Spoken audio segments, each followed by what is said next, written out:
नमस्कार। बड़ी खबर बड़ी बहस में आपका स्वागत है। आपके साथ मैं हूं इरम सिद्दीकी। धार्मिक स्थलों पर लगने वाले लाउड स्पीकर को लेकर एक बार फिर प्रदेश की सियासत गर्म है। भारतीय प्रशासनिक सेवा की एक महिला अधिकारी का एक ट्वीट इसकी वजह बन गया है। इसमें उन्होंने लाउड स्पीकर को लेकर हुई कार्रवाई पर सवाल उठाए। लोक सेवा आचरण अधिनियम के तहत अनुशासन के दायरे में बंधे किसी लोक सेवक का इस तरह की बयानबाजी कहां तक उचित है?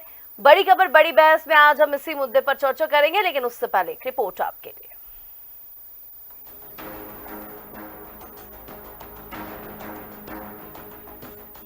प्रदेश की राजनीति में एक बार फिर धार्मिक स्थलों पर लगे लाउडस्पीकर को लेकर गर्म बहस छिड़ गई है। ये विवाद तब शुरू हुआ जब मध्य प्रदेश शासन की एक वरिष्ठ आईएएस अधिकारी शैलबाला मार्टिन ने सोशल मीडिया प्लेटफॉर्म एक्स पर धार्मिक स्थलों से ध्वनि प्रदूषण के बारे में सवाल खड़े किए। मार्टिन ने अपने ट्वीट में मंदिरों और मस्जिदों में लगे लाउडस्पीकर से फैलने वाले शोर पर चिंता जताई और मुख्यमंत्री द्वारा किए गए आदेश को उचित बताया, जिसमें सभी धार्मिक स्थलों से लाउडस्पीकर हटाने और डीजे पर प्रतिबंध लगाने की बात कही गई थी। मार्टिन का कहना है कि धार्मिक स्थलों से लाउडस्पीकर हटाने से समाज को बड़ी राहत मिल सकती है और ये कदम समस्त समुदायों पर समान रूप से लागू किया जाना चाहिए। उनका तर्क है कि मस्जिदों से अजान की आवाज़ जब लोगों को परेशान करती है तो क्या केवल मस्जिदों के लाउडस्पीकर हटाने से ये समस्या हल हो जाएगी? उनके इस बयान के बाद भाजपा और हिंदू संगठनों में भारी नाराजगी देखने को मिल रही है। भाजपा प्रवक्ता मिलन भार्गव ने मार्टिन के ट्वीट की आलोचना करते हुए कहा कि आईएएस अधिकारी को सरकार और कानून का पालन करवाना चाहिए, न कि ऐसे विवादित बयानों से माहौल खराब करना चाहिए। भार्गव ने ये भी सवाल उठाया कि मंदिरों को ही क्यों निशाना बनाया जा रहा है, जबकि सभी धार्मिक स्थलों पर समान रूप से नियम लागू होते हैं। संस्कृति बचाओ मंच के अध्यक्ष चंद्रशेखर तिवारी ने भी मार्टिन के बयान पर आपत्ति जताते हुए कहा कि मंदिरों में होने वाली आरती और मंत्रोच्चारण को ध्वनि प्रदूषण की तरह पेश करना गलत है। उनका कहना है कि इस तरह के बयान से सांप्रदायिक सौहार्द बिगड़ सकता है। उन्होंने शैलबाला पर सांप्रदायिक माहौल खराब करने का आरोप लगाया और उनके खिलाफ प्रदर्शन की चेतावनी दी है। इस पूरे मामले पर कांग्रेस ने भी अपनी राय व्यक्त की है। प्रदेश प्रवक्ता अब्बास हफीज ने कहा कि सरकार को इस मामले पर गंभीरता से विचार करना चाहिए। उन्होंने भाजपा सरकार पर आरोप लगाते हुए कहा कि सरकार धर्म देखकर फैसले ले रही है और ऐसे मुद्दों पर राजनीतिक लाभ उठाने की कोशिश कर रही है।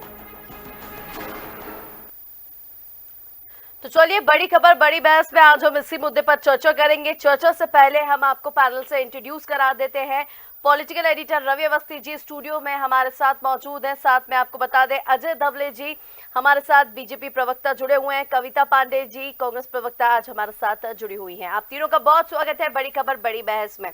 रवि अवस्थी जी, सबसे पहले मैं आपसे जानूंगी, जिस तरीके से एक लोक सेवक का ये ट्वीट करना, यानी कि एक लोक सेवक आचरण अधिनियम के तहत अनुशासन के दायरे में रहता है, उसके बाद एक लोक सेवक का इस तरीके की बयानबाजी कितनी उचित मानी जा रही है? बिल्कुल। देखिए रम, लोक सेवक यानी सरकारी लोक सेवक में तो खैर हालांकि जनप्रतिनिधि भी आ जाते हैं, लेकिन शासकीय लोक सेवक जो है, खास करके जो भारतीय प्रशासनिक सेवा में है या भारतीय पुलिस सेवा में है, ऐसे अधिकारियों को एक विशेष प्रशिक्षण दिया जाता है कि वो कैसे समाज में शांति स्थापित रखें, कैसे भीड़ को नियंत्रित करें। तमाम तरह की प्रशिक्षण, यानी मुख्य दायित्व तो उनका यही होता है, ना कि इस तरह की कोई बात करना या इस तरह की स्थितियां पैदा करना जिससे समाज में अशांति पैदा हो। और लेकिन अब जैसे शैलबाला मार्टिन, देखिए विषय उठाने का अधिकार सबको है, ऐसा नहीं है कि कई अधिकारियों ने पुस्तक भी लिख रहे हैं, कई तमाम तरह की बातें भी होती है, लेकिन एक सकारात्मक भाव से अगर कोई काम होता है तो जाहिर बात है कि उसकी प्रशंसा भी होती है, कई बार अवार्ड भी मिलता है। लेकिन अगर केवल एक ट्वीट करके सोशल मीडिया प्लेटफॉर्म पर एक ऐसी वो छोड़ देना फुलझड़ी जो समाज में कहीं ना कहीं जिसको लेकर प्रतिक्रिया, अगर तीखी प्रतिक्रिया हो, तो जाहिर बात है कि फिर उससे निश्चित तौर पर एक माहौल बिगड़ता है, और जो मुझे नहीं लगता कि किसी अधिकारी के लिए ये उचित है। क्योंकि देखिए अधिकारियों का काम तो वैसे भी मैंने बताया कि पहले भी समाज में शांति और कानून व्यवस्था को बनाए रखना है, और अगर वो इस तरह की स्थितियां निर्मित करेंगे तो स्वाभाविक तौर पर उससे सरकार की किरकिरी होगी। सरकार के साथ साथ उस बरादरी की भी किरकिरी है जो इन तमाम व्यवस्था को बनाए रखने के लिए जद्दोजहद कर रही है या अपना कर्तव्य का निर्वहन कर रही है। और अगर उनका कोई एक साथी इस तरह की स्थिति पैदा करता है जिसको लेकर समाज दो फाड़ हो जाए, तो फिर मुझे लगता है कि ये इस पर विचारणीय पहलू है। सरकार विचार करेगी कि उनका जो आचरण है, जो उन्होंने बयान दिया है, वो कितना सही है कितना गलत है। क्योंकि इससे पहले भी देखिए कुछ अधिकारियों के इस तरह के बयान आते रहे और उन पर एक्शन भी हुआ है इरम। तो अब चूंकि इस विषय को लेकर जो उन्होंने उठाया है, उन्होंने मुख्यमंत्री के निर्देश की, बताया जाता है कि मुख्यमंत्री के निर्देश की सराहना की है, लेकिन साथ में उन्होंने सवाल भी खड़े कर दिए कि भाई जब मस्जिद से हटाए तो क्या मंदिर में लगे लाउड स्पीकर से ध्वनि प्रदूषण नहीं होता। तो मुझे लगता है कि ये प्लेटफॉर्म, जिस प्लेटफॉर्म का उपयोग उन्होंने किया है, कहीं उनका ये ट्वीट हाल ही में हुए एक बच्चे के साथ जो हादसा हुआ है लाउडस्पीकर की वजह से, क्या उसकी वजह से नहीं देखिए उनका वो ट्वीट इस तरफ तो नहीं है? उन्होंने डीजे को लेकर वो बात नहीं कही है, क्योंकि अगर वो डीजे को लेकर देखिए तो मुझे लगता है कि उसकी हो सकता है उसकी सराहना होती है और उनके सुझाव पर जिला प्रशासन यानी तमाम जिलों में इस तरह की दिक्कतें हैं वहाँ पर जिला प्रशासन या जिला कलेक्टर करते ही हैं। अगर कोई अच्छा सुझाव आता है तो उस पर अमल होता ही है। लेकिन बजाय इसके उन्होंने धार्मिक स्थलों पर लगे लाउड स्पीकर को ज़्यादा फोकस किया है और शायद विवाद की वजह भी यही है। हालांकि देखिए सैलवाला मार्टिन बहुत प्रशासनिक दृष्टि से उनका अकेडमिक करियर बहुत अच्छा रहा है और अगर देखा जाए तो मिजाज से एकदम कड़क मिजाज है, मतलब किसी तरह की वो नहीं बरती है। लेकिन अब चूंकि इस तरह के बयान कैसे उन्होंने दिया, मतलब कैसा उनके विचार में आया कि इस तरह का जो मामला है इसको सोशल मीडिया पे साझा किया जाए, तो ये अपने आप में एक इसके चलते ही कहीं ना कहीं विवाद की स्थिति बनी है। और मुझे लगता है कि हो सकता है देर सवेर वो इस पर अपनी सफाई दें है ना। इससे पहले हालांकि मार्टिन उस समय भी चर्चा में आई थी जब 57 साल की उम्र में उन्होंने प्रेम विवाह किया, तो उस समय भी कुछ चर्चा में आई थी। उसके बाद अब ये दूसरा मौका है जब वो अपने इस ट्वीट को लेकर चर्चा में है। चलिए कविता पांडे जी, आप क्या कहेंगे, इसको आप कैसे देखती है? क्योंकि एक लोक सेवक की इस तरीके से ट्वीट कर देना कितना उचित माना जा रहा है? मध्य प्रदेश के मुख्यमंत्री जब मोहन यादव जी बने तो जो उन्होंने पहला पत्र निकाला है वो इसी संदर्भ में निकाला है। और हमें लगता है कि जो सरकारी हेलो जी जी, मुझे आपकी आवाज मिल रही है कविता जी। सरकारी अफसर जो बात कहते हैं निसंदेह वो जो सरकार की आवाज ही उसमें प्रतिध्वनित होती है। तो मोहन जी की और मुख्यमंत्री जी की जो मंशा है निश्चित रूप से उनके अधिकारी ही जमीन पर बात करते होंगे, ऐसा मेरा मानना है। और रही बात ये प्रशासनिक विषय है, सरकार का विषय है, सरकार क्या करती है क्या नहीं करती ये पॉलिसी है, ये तो उन्हीं को डिसाइड करना पड़ेगा कि ये है कि वो है कि क्या सही है। और बहुत सारे इस तरीके से नीतिगत निर्णय लेते रहते हैं जो सरकार में जो भी पार्टी रहती है। अभी तो फिलहाल मोहन यादव जी और बीजेपी की मंडली है, तो निसंदेह यदि उन्होंने कुछ बोला होगा तो वो सरकार की ही वॉइस होगी, उनकी तरफ से ही बोला होगा, ऐसा मेरा सोचना है। और रहा सवाल, ये पॉलिसी के विषय होते हैं जो सरकार डिसाइड करती है, तो ये वो तो उनको ही करना होगा। चलिए लोग तो ठीक है, ठीक। अजय जी से भी मैं जान लेती हूँ। अजय जी, आप इसको कितना उचित समझते हैं? देखिए रम जी, मुझे लगता है कि माननीय सर्वोच्च न्यायालय के निर्देश के बाद में मध्य प्रदेश ऐसा राज्य था जिसने ये जो नॉइज पोल्यूशन की बात थी इसका स्ट्रिक्टली जो डायरेक्टिव थे सुप्रीम कोर्ट के उसको इम्प्लीमेंट करने के लिए माननीय मुख्यमंत्री डॉक्टर मोहन यादव जी की सरकार ने इस पर क्रियान्वयन की दिशा में दिशा निर्देश जारी किए थे। निश्चित रूप से सभी का काम है कि जो भी सर्वोच्च न्यायालय के दिशा निर्देश और सरकार ने जो निर्धारित गाइडलाइन बनाई है उसका परिपालन होने की आवश्यकता है। रही बात जो शैलवाला मार्टिन जी के ट्वीट पर हम आज जो चर्चा कर रहे हैं, ये प्रासंगिक इसलिए हो जाती है कि एक वो सिविल सेवा के अधिकारी है, उनके लिए कुछ सिविल सेवा आचरण के नियम है जिसके लिए 1965 में एक पूरा कोड ऑफ कंडक्ट ड्राफ्ट किया गया। उस कोड ऑफ कंडक्ट में रहकर ही सभी सिविल सर्वेंट्स को अपना आचरण करने की आवश्यकता होता है। निश्चित रूप से अब उनके जो वरिष्ठतम अधिकारी हैं और जो सरकार है इस विषय का संज्ञान लेगी, लेकिन मूल रूप से मध्य प्रदेश की सरकार और भारतीय जनता पार्टी हमेशा इस बात की पक्षधर रही है कि जो माननीय सर्वोच्च न्यायालय के दिशा निर्देश रहे हैं और ध्वनि प्रदूषण की जो हम बार बार बात करते रहे हैं, ये एक जो प्रिस्क्राइब लिमिट है उसी में होने की आवश्यकता है। इसको धर्म विशेष से ना जोड़कर या इसे अन्य किसी सांप्रदायिक रंग ना देकर मुझे लगता है कि इस विषय का एक पूरी तरीके से हम किस प्रकार से क्रियान्वयन कर सके, इस ओर देखने की अधिक आवश्यकता है। और यदि हम इसको डिबेट बनाने का प्रयास करेंगे तो फिर आप देखेंगे कि इसको धर्म सांप्रदायिक रंग दिया जाता है, फिर इसके ऊपर राजनीति होती है और फिर इसको सनातन के साथ में जोड़ा जाता है। तो ये कहीं ना कहीं एक उस मानसिकता को प्रदर्शित करता है कि कहीं ना कहीं हम सिलेक्टिव होकर राजनीति करना चाहते हैं। चलिए रवि जी आपसे जानूंगी, क्योंकि जिस तरीके से एक आईएएस अधिकारी ने इस तरीके से ट्वीट किया, सवाल उठाए, और यहाँ पे उन्होंने सिर्फ एक जगह के लिए नहीं कहा, एक पर्टिकुलर जगह के लिए नहीं, उन्होंने कहा कि जो माननीय मुख्यमंत्री जी ने आदेश किए हैं या ऐसा डिसीजन लिया है तो वो उचित उन्होंने उसको बताया। लेकिन उसके बाद भी इस पर यानी कि धर्म को बीच में लाना कितना उचित? नहीं, बिल्कुल रम, देखिए हालांकि मैं सलवाला मार्टिन ने जो ट्वीट किया है उसमें मसौदा यही है मोटे तौर पर, मैंने बताया पहले भी कि फोकस उन्होंने मुख्यमंत्री के निर्देश की सराहना की, लेकिन उन्होंने कार्रवाई पर सवाल उठाए। कार्रवाई की, भाई एक धर्म स्थल का आपने हटा दिया, एक मतलब धार्मिक स्थल विशेष के लाउड स्पीकर को हटा दिया गया, लेकिन मंदिरों के धार्मिक स्थल पर लाउड स्पीकर अब भी सजे हुए हैं। उन्होंने इस तरह का एक सवाल उठाया है, कहीं ना कहीं वो एक देखा जाए तो धर्म पर को लेकर उन्होंने निशाना साधा है, इसमें निसंदेह मतलब। और हालांकि देखिए एरम, ये पहला मौका नहीं है, इससे पहले आपको ध्यान होगा कि जब पिछले साल जबलपुर के कुछ चर्च में धर्मगुरुओं पर छापे पड़े थे, उस समय भी सलवाला मार्टिन ने एक तीखा ट्वीट किया था। हालांकि वो खुद भी इसी धर्म से आती हैं, ईसाई धर्म से, झाबुआ की रहने वाली, होलकर साइंस इंदौर में उन्होंने पढ़ाई लिखाई की, उच्च शिक्षित है। और निश्चित तौर पर उन्होंने उस समय भी निशाना साधा था कि भाई जो गिरजाघर है वो कहीं ना कहीं एक अड्डा बनते जा रहे हैं इस तरह के अपराधियों के लिए, तो उसको भी निशाना साधा था।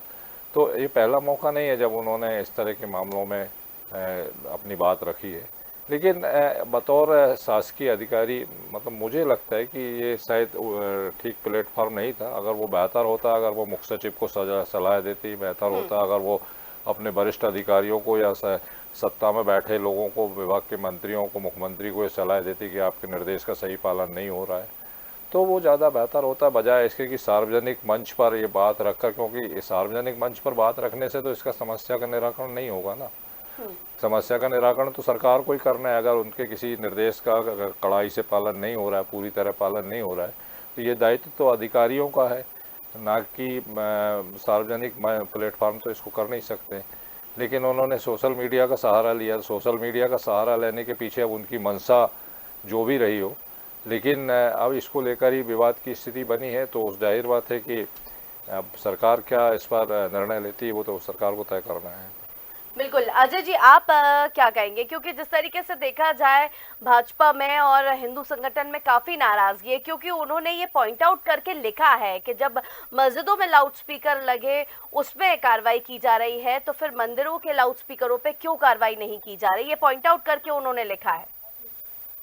देखिए रम जी, जैसे कि मैंने अपने ओपनिंग स्टेटमेंट में ही ये स्पष्टता के साथ में कहा, और जो रवि जी भी कह रहे हैं कि मुझे लगता है कि इस पूरे विषय को, क्योंकि मैंने जैसा कि हम सभी जानते हैं कि माननीय सर्वोच्च न्यायालय के दिशा निर्देशों के बाद में राज्य सरकारें अपने अपने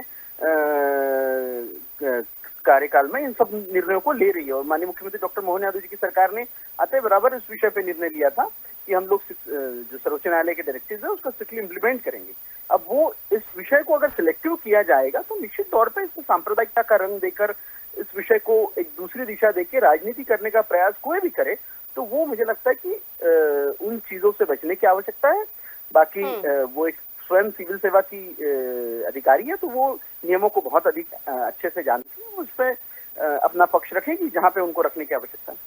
लेकिन कविता जी, आपसे जानूंगी, जिस तरीके से देखा जाए, अभी आपने भी कहा, इसका जिक्र किया, आप भी वहां पे, कई आपके जो साथी हैं वो भी इस पे कह रहे हैं कि कार्रवाई होनी चाहिए, बल्कि ऐसा नहीं है कि सिर्फ मस्जिदों के लाउड स्पीकरों पे ही कार्रवाई की जा रही है, बराबर से मंदिरों के लाउड स्पीकर पे भी कार्रवाई की गई है। सूत न कपाल जुलाहो में लट्ठम लट्ठा, ये कहावत बहुत चरितार्थ होती है इस विषय में।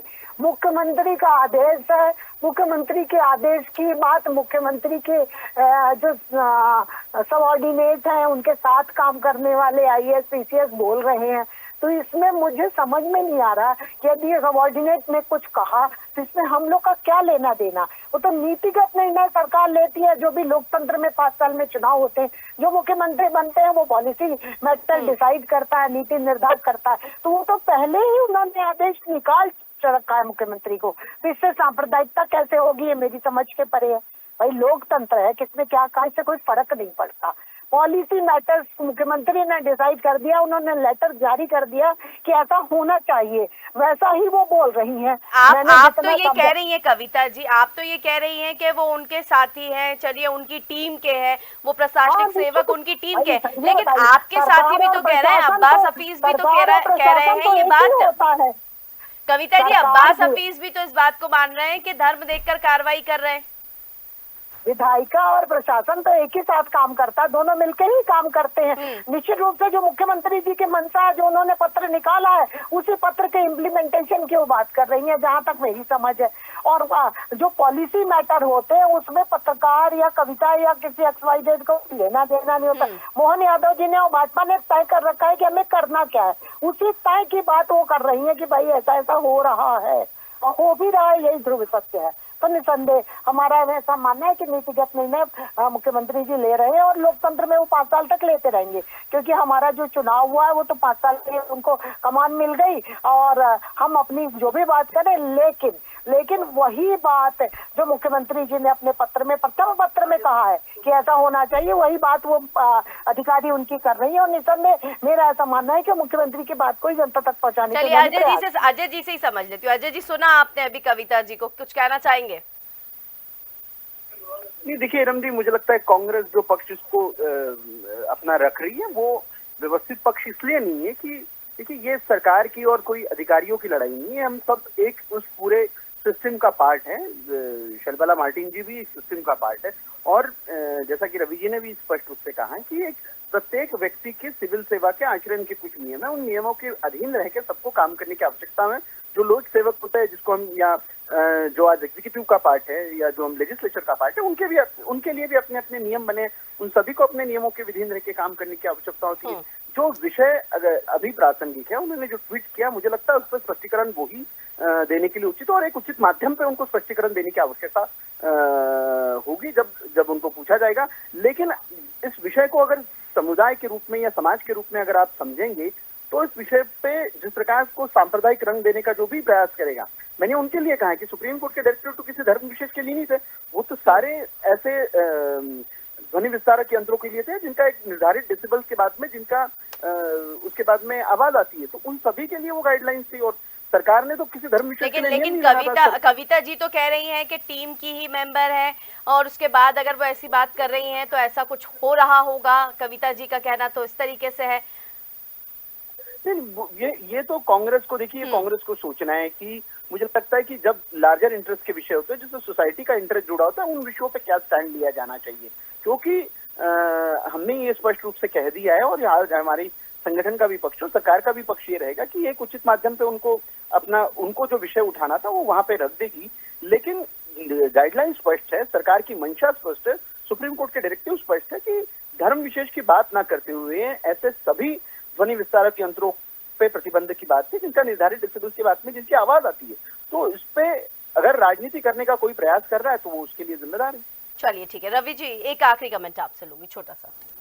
हाँ बिल्कुल, देखिए हालांकि अब मैंने कहा भी कि भाई सोशल मीडिया की बजाय जो उनको अधिकार मिले, अगर वो उनका उस तरीके से इस्तेमाल करती तो मुझे लगता है कि वो सरकार के लिए ज़्यादा फायदेमंद होता और इस तरह की विवाद की स्थिति नहीं बन पाती। हालांकि अब देखिए बहुत ज़्यादा उनका सेवाकाल बचा नहीं है, अप्रैल 2025 में संभवतः उनका रिटायरमेंट है, तो हो सकता है कि उनको लग रहा हो कि भाई अब अंतिम समय में जो मिजाज उनका रहा है, जैसे पिछले साल में मैंने उदाहरण दिया कि उन्होंने जबलपुर वाले मामले को लेकर भी ट्वीट किया, इससे पहले भी वो अपनी बात इस तरह बिल्कुल उनके तेवर तीखे रहे।